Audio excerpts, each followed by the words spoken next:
and I mean when they were really much more powerful. And this book on, just come on Tony Mazzocchi, which is really a great book. You should all read it by Les Leopold. It just came out.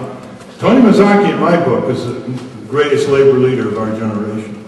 And when you read that book, you'll see why.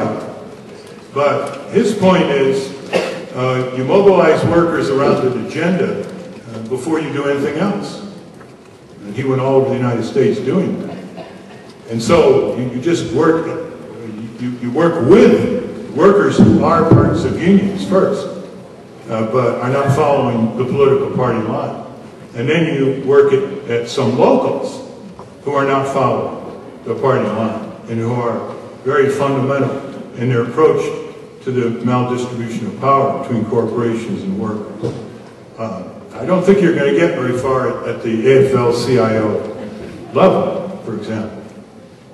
But there is one other thing that changes labor's mind, and that is electoral victory. So if you become mayors and city council people and legislators, you'll get more leverage over the more formal labor leadership.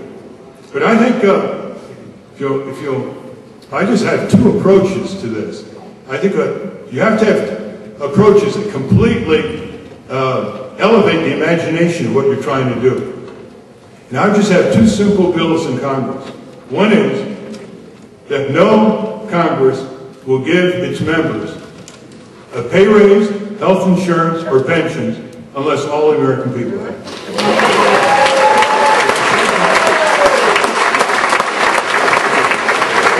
The second is that no war is engaged in anywhere in the world unless, when that war is launched, whether illegally or constitutionally, all military-aged children of the President, Vice President, and all members of Congress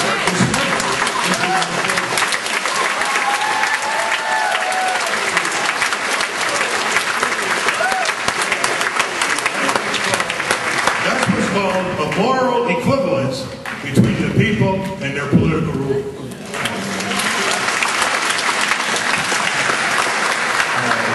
Mr. Nader used time remaining for the last question for this question. I wasn't aware of the internal conflicts in the Green Party. We can talk later. I wasn't aware of the internal conflicts in the Green Party, so you and I can talk a little later. But the next question actually is regarding violence. Many would say that the left, not just the Greens, but the left has kind of ceded the argument or the discussion on violence and has left it to the right to come up with solutions that are lacking in restorative justice qualities. Can you speak to violence in our inner cities, and not just in our inner cities, in this country, and what we can do about it? What kind of violence are you talking about? Gun violence in particular. Oh, you want the whole spectrum? Yeah, 2 minutes. Well, there are certain correlations. You have to be careful of correlations not being causative, but there are certain correlations where if people have the necessities of life, they're going to have greater hope. People have greater hope, have greater stake, and there's no one more violent than people who have nothing to lose. And that's true around the world. That means more community credit unions. It means building code enforcement. It means an adequate distribution of municipal services, fire and police, etc., which isn't the case in low-income areas. That's been graphically studied. It means library upgrades. It means school construction upgrades. It means public transit. It means you don't leave 65,000 people in Ward 8 in Washington, D.C. without a single supermarket until last month. After years without a single supermarket, and the effect on nutrition, not to mention inconvenience of having to go to the white populated areas or into Maryland just to get your groceries, and that's a problem all over.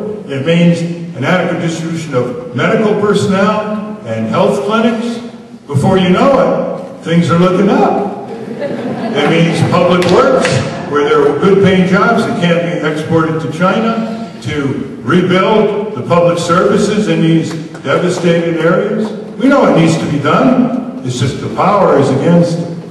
And the other thing is redefining violence to include the silent violence of lead contamination, of asbestos, of asthma, the corporate violence, of environmental racism.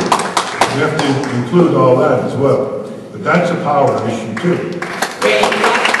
That leads beautifully to this question and the last question. You said that our government is the ultimate corporation, and I think all of us in here recycle, we reuse, we conserve, but our military-industrial complex is the biggest polluter in the world today. So we can do whatever we can, but the military-industrial complex is still running roughshod. Here in San Francisco, we have Bayview Hunters Point that has been contaminated by years of the naval shipyards, nuclear testing, etc. So how do we hold the military-industrial complex accountable for the environmental destruction and the resulting health hazards caused by their activities? And you have 2 minutes. First, we elect you to Congress.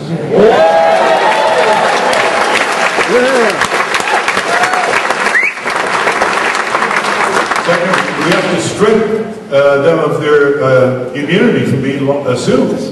You know, they hide behind the government. Defense contractor immunity, which is pretty outrageous. And third, let's keep this in mind.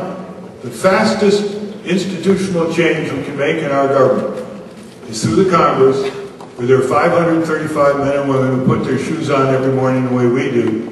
2,000 people in every district organized in a Congress Watchdog Club with the intensity of serious birdwatcher clubs.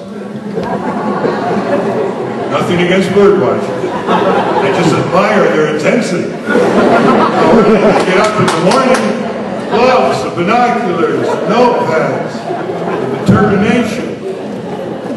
If we had 2,000 people in each congressional district, that Congress would start turning around. Turning around.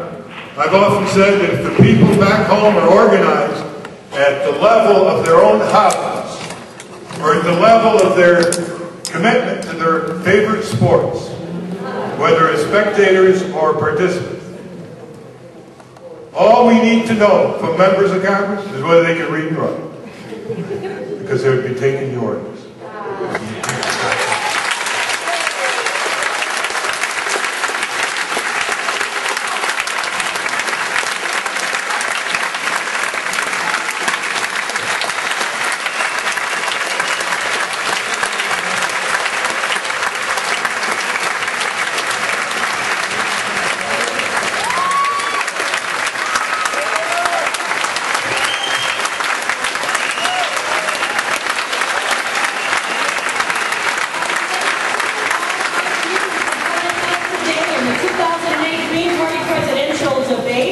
A couple of announcements. Special thanks to the Green Party of Alameda and the Green Party of San Francisco County for arranging this event.